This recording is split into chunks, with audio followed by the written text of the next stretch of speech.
ಗುರುಭ್ಯೋ ನಮಃ. ಎಲ್ರಿಗೂ ನಮಸ್ಕಾರ. ನಾನು ಸಂವತ್ಸರ. ಈ ಚಿತ್ರಕ್ಕೆ ಸಂಗೀತ ನಿರ್ದೇಶಕರಾಗಿ ಕೆಲಸ ಮಾಡಿದ್ದೇನೆ. ನಾನು ಸಾಗರವಾಸಿ. ಶ್ರೀಮತಿ ವಿದುಷಿ ವಸುಧಾ ಶರ್ಮಾ ಅವರ ಅಡಿಯಲ್ಲಿ 15 ವರ್ಷ ಹಿಂದೂಸ್ತಾನಿ ಶಾಸ್ತ್ರೀಯ ಸಂಗೀತವನ್ನು ಗುರುಕುಲ ಪದ್ಧತಿಯ ರೀತಿಯಲ್ಲಿ ಅಭ್ಯಾಸ ಮಾಡಿದ್ದೇನೆ. ಒಂದು 2-3 ವರ್ಷಗಳಿಂದ ನಾನು ಈ ಮ್ಯೂಸಿಕ್ ಪ್ರೊಡಕ್ಷನ್ ಕಡೆ ಜಾಸ್ತಿ ಕೆಲಸ ಆಸಕ್ತಿ ಬಂತು. ಹಾಗೆ ಪೃಥ್ವಿರಾಜ್ ಸರ್ ಅವ್ರ ಕಡೆಯಿಂದ ವಿಕಲ್ಪದ ಅವಕಾಶ ಕೂಡ ಬಂತು. ನಾನು ಇದರ ಅನುಭವವನ್ನು ಹೇಳಬೇಕು. ಅದಕ್ಕಿಂತ ಮೊದಲು ನಿರ್ದೇಶಕರ ಅವ್ರದ್ದೊಂದು ಮೆಂಟಾಲಿಟಿ ನಾನು ನಿಮಗೆ ಹೇಳಲಿಕ್ಕೆ ಇಷ್ಟಪಡ್ತೇನೆ. ಫಸ್ಟು ಒಬ್ಬ ವ್ಯಕ್ತಿಗೆ ಒಂದು ಥಾಟ್, ಒಂದು ಯೋಚನೆ ಬರೋದು ಇಂಪಾರ್ಟೆಂಟ್, ಒಂದು ಐಡಿಯಾ ಬರೋದು ಇಂಪಾರ್ಟೆಂಟ್. ನಂತರ ಆ ಐಡಿಯಾ ಇದ್ದಿತ್ತು ಹೇಗೆ ಹೇಳಬಹುದು ಅಥವಾ ಅದರ ಒಂದು ಕ್ಲಿಯರ್ ಪಿಕ್ಚರ್ ಬರೋದು ಅದರ ನೆಕ್ಸ್ಟ್. ಆದರೆ ಅದರ ನಂತರದಲ್ಲಿ ಬೇಕಾಗೋದು ತಲೆಗೆ ಏನು ಐಡಿಯಾ ಬಂದಿದೆ, ಅದು ಯಾವ ಲೈನಲ್ಲಿದೆ, ಅದನ್ನು ಸರಿಯಾದ ಪದಗಳನ್ನು ಬಳಸಿ ಹೇಳೋದು. ವಾಸ್ತವದಲ್ಲಿ ಸಂಗೀತ ನಿರ್ದೇಶಕ ಹೌದು ನಾನು ಕಂಪೋಸರ್ ಜೊತೆಯಲ್ಲಿ ಏನಾಗ್ತೇನೆ ಅಂದರೆ ಸೌಂಡ್ ವಿಚಾರದಲ್ಲಿ ಆಡಿಯನ್ಸ್ ಮತ್ತು ನಿರ್ದೇಶಕರ ಟ್ರಾನ್ಸ್ಲೇಟರ್ ಆಗಿರ್ತೇನೆ. ಆ ಟ್ರಾನ್ಸ್ಲೇಟರ್ ಆಗಿರುವಂಥ ಸಂದರ್ಭದಲ್ಲಿ ನಂಗೇನು ಬೇಕು ಅಂತಂದರೆ ಅವರು ಆ ಐಡಿಯಾಗಳನ್ನು ಕ್ಲಿಯರಾಗಿ ಅವ್ರ ವರ್ಡ್ಸಲ್ಲಿ ಹೇಳಿದವಾಗ ಮಾತ್ರ ನನಗೇನಾದರೂ ಒಂದು ಎಕ್ಸಿಕ್ಯೂಟ್ ಮಾಡಲಿಕ್ಕಾಗಲಿ ಇತ್ಯಾದಿಗಳು ಆಗುತ್ತೆ. ಅದು ಅವರ ಆ ಇಂಟೆಲಿಜೆನ್ಸನ್ನು ನಾನು ತುಂಬ ಗಮನಿಸಿದ್ದೇನೆ ಒಂದು.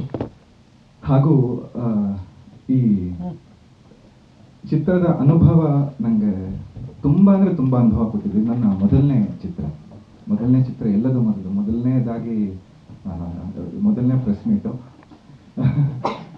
ಅಲ್ಲ, ಮೊದಲನೇ ಚಿತ್ರ ಆದಮೇಲೆ ಇಟ್ಸ್ ಆಬ್ವಿಯಸ್ ಮೊದಲನೇ ಪ್ರೆಸ್ ಮೀಟ್ ಅನ್ನಬಹುದು. ಹಾಗೆ ನಾವು ಕಂಪೋಸ್ ಮಾಡುವ ಸಂದರ್ಭದಲ್ಲಿ ಸುಮಾರು ಕಡೆ ಕಂಪೋಸ್ ಮಾಡಿದ್ವಿ. ನಮ್ಮ ಮನೇಲಿ ಕಂಪೋಸ್ ಆಗಿದೆ. ಒಂದು ಹಾಡುಗಳಂತೂ ಕಾರಲ್ಲೇ ಹೋಗ್ತಾ ಕಂಪೋಸ್ ಆಗಿದೆ. ನಂತರದಲ್ಲಿ ಇವರು ಲಿರಿಸಿಸ್ಟ್ ಕೌಂಡಿನ್ಯ ಶರ್ಮಾ ಅಂತ ಅವ್ರ ಮನೇಲಿ ಸುಮಾರು ಹಾಡುಗಳು ಕಂಪೋಸ್ ಆಗಿದೆ. ಅದೊಂಥರ ಅವ್ರು ಹೇಳ್ತಾರೆ ಉಸಿರಾಡಕ್ಕೋಸ್ಕರ ಆಗಾಗ ಅವ್ರ ಮನೆಗೆ ಹೋಗ್ತಾ ಇರಬೇಕು ಅಂತ. ಆ ಕಂಪೋಸಿಷನ್ ಹುಟ್ಟಿದಂತಹ ಆ ಸ್ಥಳ ಆಗಲಿ ಅಥವಾ ಆ ಅನುಭವ ಆಗಲಿ ಅದು ಬಾಯಲ್ಲಿ ಹೇಳಕ್ಕೆ ಬರೋದಿಲ್ಲ. ತುಂಬ ಅಂದರೆ ತುಂಬ ಒಳ್ಳೆ ಅನುಭವ ಸಿಕ್ಕಿದೆ. ಹಾಗೂ ಇದು ಚಾಲೆಂಜಿಂಗ್ ಒಂದು. ನಾವು ವೋಕಲಿಸ್ಟ್ ಅದಕ್ಕಾಗಿ ನಾವು ಶಾಸ್ತ್ರೀಯ ಸಂಗೀತ ಅಂತಲ್ಲ, ಸಂಗೀತದಲ್ಲಿ ಸಾಧಾರಣ 12 ಸ್ವರಗಳಲ್ಲಿ ನಾವು ಯೋಚನೆ ಮಾಡ್ತಿರ್ತೇವೆ. ಆದರೆ ಸಿನಿಮಾಕ್ಕೆ ಅಂತಲ್ಲ, ಈ ಮ್ಯೂಸಿಕ್ ಪ್ರೊಡಕ್ಷನ್ ಅಂತ ಬಂದ ತಕ್ಷಣ ನಾವು ಬರೀ ಸಂಗೀತ ಸ್ವರಗಳಲ್ಲಿ ಯೋಚನೆ ಮಾಡಕ್ಕೆ ಬರೋದಿಲ್ಲ, ಶಬ್ದಗಳಲ್ಲಿ ಯೋಚನೆ ಮಾಡಬೇಕು. ಯಾಕೆಂದ್ರೆ ಪ್ರತಿಯೊಂದು ಶಬ್ದ ಕೂಡ, ಪ್ರತಿಯೊಂದು ಒಂದು ಸಣ್ಣ ಸೌಂಡ್ ಕೂಡ ಅದು ಮ್ಯೂಸಿಕ್ ಆಗ್ತಾ ಇರುತ್ತೆ.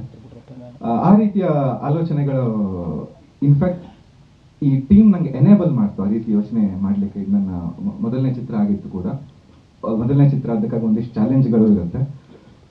ಪೃಥ್ವಿ ಸರ್ ಆಗಿರ್ಬೋದು, ಮಿಥುನ್ ಅವರಾಗಿರ್ಬೋದು, ಅವರ ಸಪೋರ್ಟ್ ಅದು ತುಂಬ ನನಗೆ ಹೇಳಕ್ಕೆ ಪದಗಳಿಲ್ಲ. ಹಾಗೂ ಕೌಂಡಿನ್ಯ ಅವರ ಸಾಹಿತ್ಯದ ಪ್ರತಿಭೆ ಇರ್ಬೋದು. ನಮಗೆ ಈ ಹಾಡನ್ನು ನಾವು ಕಂಪೋಸ್ ಮಾಡುವಾಗ ಈ ಸರಿಯಾಗಿ ಆ ಟ್ಯೂನಿಗೆ, ಆ ಕರೆಕ್ಟ್ ತಾಳಕ್ಕೆ ಛಂದೋಬದ್ಧವಾಗಿ ಸಾಹಿತ್ಯನ ಬರಿಬೇಕಾಗತ್ತೆ. ನಮ್ಗೆ ಜಾಸ್ತಿ ಕೆಲಸ ಇರೋದಿಲ್ಲ ಆವಾಗ. ಅವರು ತನನನ ತಾನ ಹೀಗೆ ಕೊಟ್ಟಿದ್ದೆ. ನಾನು ಏನು ಬರಿಬೋದು, 14 ಅಕ್ಷರ ಇದೆ, ಬರೆದ್ರು ಅದಕ್ಕೆ ಕೂಡ ಸಾಹಿತ್ಯ. 14 ಅಕ್ಷರ ಬೇಕು ಅಂದರೆ 14 ಅಕ್ಷರ, 12 ಅಕ್ಷರ ಅಂದರೆ 12 ಅಕ್ಷರ. ಅಂದರೆ ಅದು ಛಂದೋಬದ್ಧವಾಗಿ ಬರೆಯೋದು ಅಷ್ಟು ಸುಲಭ ಅಲ್ಲ.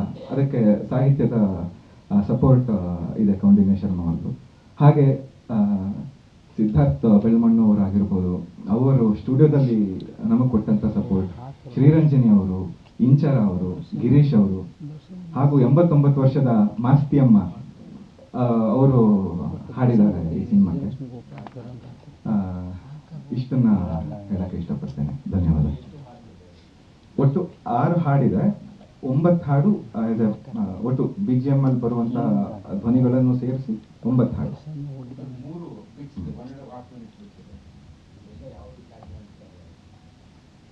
ಜಾನ್ರ ಅಂತನಾ? ಇದು ಮಿಕ್ಸೆಡ್ ಜಾನ್ರ ಇದು. ಅಂದ್ರೆ ಹಿಂಗಿದ್ ಒಂದು ಪ್ಯಾಟರ್ನ್ ಅಂತ ಹೇಳಕ್ ಬರೋದಿಲ್ಲ. ಒಂದು ಶಾಸ್ತ್ರೀಯವಾಗಿದೆ, ಇನ್ನೊಂದು ವೆರಿ ಅಪ್ಬೀಟ್ ಸಾಂಗ್ ಇದೆ, ಇನ್ನೊಂದು ಕಲ್ಟಿ ಆಗಿದೆ ಒಂದಷ್ಟು ಹಾಡುಗಳು. ಅವರ ಈ ಸಿನಿಮಾದಲ್ಲಿ ಏನೇನು ಕಲ್ಪನೆ ಮಾಡ್ಕೊಂಡಿದ್ರು ನಿರ್ದೇಶಕರು, ಆ ಎಲ್ಲ ಕಲ್ಪನೆಗಳಿಗೂ ಒಂದೊಂದೊಂದೊಂದು ಹಾಡಿದೆ ಅಂತ ಹೇಳ್ಬೋದು, ಹಾಗಿದೆ. ರೀ ರೆಕಾರ್ಡಿಂಗ್ ನಾನು ಫಸ್ಟ್ ಟೈಮ್ ಮಾಡೋದಕ್ಕಾಗಿ ನಾನು BGM ಮಾಡುವಾಗ ನನಗೆ 15ರಿಂದ 20 ದಿನ ಹಿಡಿದಿದೆ ಬ್ಯಾಕ್ಗ್ರೌಂಡ್ ಮ್ಯೂಸಿಕ್ಗೆ.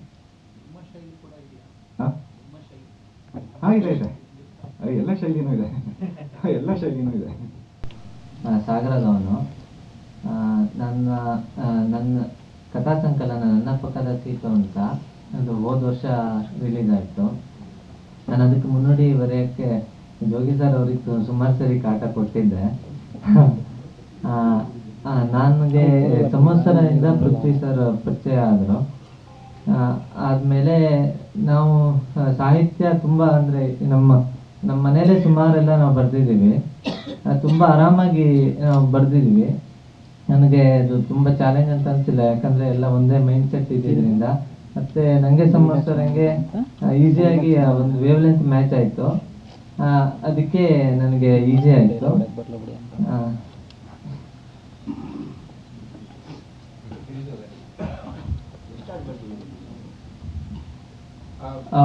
ನಂದು 5 ಇದೆ.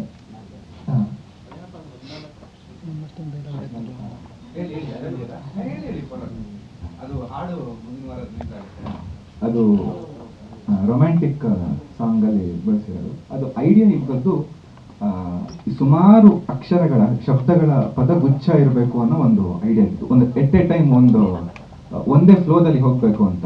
ಅದು ಚಾಲೆಂಜಿಂಗ್ ಆಗಿತ್ತು.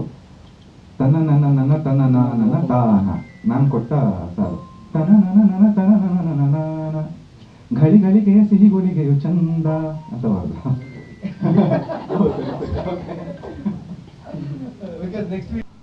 ಪೃಥ್ವಿ ಸರ್ನ ಮೀಟ್ ಆಗಿದ್ದು ಮೇ ಬಿ 2 ವರ್ಷದಿಂದ 3 ವರ್ಷದಿಂದ ಗೊತ್ತಿಲ್ಲ. ಎಲ್ಲ ನಾವು ತಮ್ಮದರೆಲ್ಲ ಗುಂಪಾಕೊಂಡೆಲ್ಲ ಸೇರಿದ್ವಿ. ಅವಾಗ ಅವರು ಬಂದಿದ್ರು, ಅವಾಗ ಇಂಟ್ರೊಡ್ಯೂಸ್ ಮಾಡಿದ್ರು. ಹೀಗೆ ಸುಮ್ಮನೆ ಒಂದು ರೋಲ್ ಇದೆ ಮಾಡ್ತೀರಾ ಅಂತ ಕೇಳಿದ್ರು, ಹ್ಞೂ ಅಂತ ಸಖತ್ತಾಗಿ ಬಂದಿದೆ. ನೀವು ನೋಡಿ, ಜಂಪ್ ಸ್ಕೇರ್ ಆಗುತ್ತೆ ಅಂತ ಎಕ್ಸ್ಪೆಕ್ಟ್ ಮಾಡ್ತಾ ಇದ್ದೀನಿ. ಸ್ಕ್ರೀನ್ ಟೈಮ್ ಎಷ್ಟು ಕಮ್ಮಿ ಇದೆಯೋ ಇಂಪ್ಯಾಕ್ಟ್ ಅಷ್ಟೇ ಜಾಸ್ತಿ ಇರೋ ಪಾತ್ರ. ಹೆಸರಿಲ್ಲ ಅನ್ಕೊಂತೀನಿ ಪಾತ್ರಕ್ಕೆ, ಹೆಸರೇ ಇಲ್ಲ ಪಾತ್ರಕ್ಕೆ. ಸೊ ಇದಿಷ್ಟು ಪಾತ್ರದ ಬಗ್ಗೆ. ಅದಕ್ಕಿಂತ ಜಾಸ್ತಿ ನನಗೂ ಗೊತ್ತಿಲ್ಲ.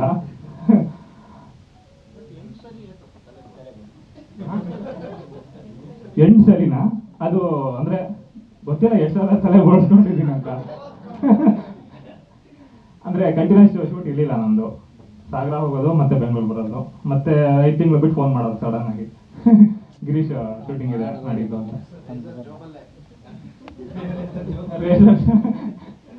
ಸೊ ಅವಾಗ ಹೋಗೋದು ಮತ್ತೆ ಶೂಟಿಂಗ್ ಮಾಡೋದು ಬರೋದು, ಮತ್ತೆ ಇನ್ನೊಂದು 5 ತಿಂಗಳು ಬಿಟ್ಟು ಮತ್ತೆ ಫೋನ್ ಮಾಡಿದ್ದಾರೆ. ಸೊ ಈ ತರ ಸುಮಾರು ಸಲ ಆಗಿದೆ. ಐ ಡೋಂಟ್ ನೋ ಕೌಂಟ್ ಎಷ್ಟು ಸಲ ಅಂತ. ಹಾ, ನಂದು ಆಕ್ಟ್ ಮಾಡಿರೋ first cinema. S,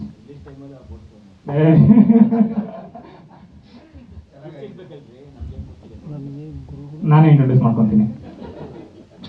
thank you. ಸ್ವಾದಿಷ್ಟತೆಯ ಸ್ವಾದ, ತಾಜಾತನದ ಆಹ್ಲಾದ, ಉತ್ತಮ ಆರೋಗ್ಯ ಮತ್ತು ಹೆಚ್ಚಿನ ರೋಗ ನಿರೋಧಕ ಶಕ್ತಿಯ ವೃದ್ಧಿಗೆ ಈಗ ನಿಮಗೆ ಸಿಗುತ್ತಿದೆ ಉತ್ತಮ ಗುಣಮಟ್ಟದ ಪೌಷ್ಟಿಕಾಂಶ. Shri Vaidik millet health mix. ಇದು ಸಿರಿಧಾನ್ಯಗಳ ಸಂಪತ್ತು.